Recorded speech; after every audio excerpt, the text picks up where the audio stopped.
基礎，冇一個就一定會有問題，因為佢有嘅。你一定要企喺時代嘅最前端、最高面，以發展嘅眼光去把握嘅時代嘅脈搏。希望你能夠學識以呢個歷史嘅角度、發展嘅角度同埋多維角度、好多元角度去睇一件事、去分析一件事。咁你出嚟嘅評論將更加有說服力，更加科學、更加精準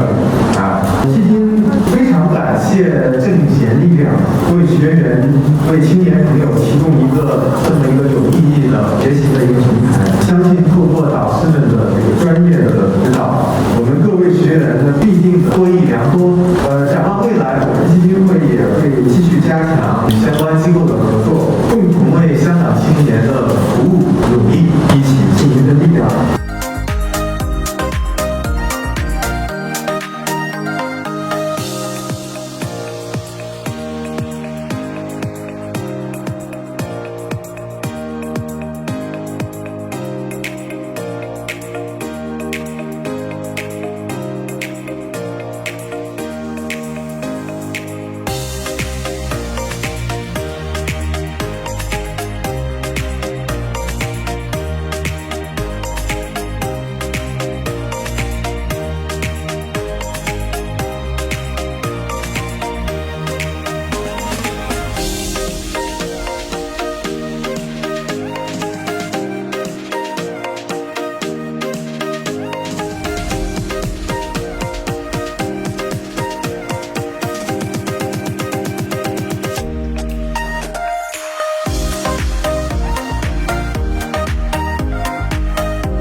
時評係一個好嘅一個發聲嘅平台啦，透過我哋幫我哋刊登文章啦，我哋可以將自己一啲意見啦，或者係我哋對於時事一啲認知同埋建議發出到媒體當中，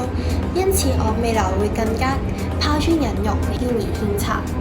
自己都嚟自中醫嘅專業，都想透過呢一個嘅平台咁樣去令到大眾更加了解到呢一個中醫藥嘅發展。本身而家都會鼓勵我哋去融入呢一個國家嘅發展大局啦，而呢一個中西醫協作都係一個非常之重要嘅一個優勢嚟嘅。咁所以都想透過呢一個機會都能夠推進到呢一個嘅發展咯。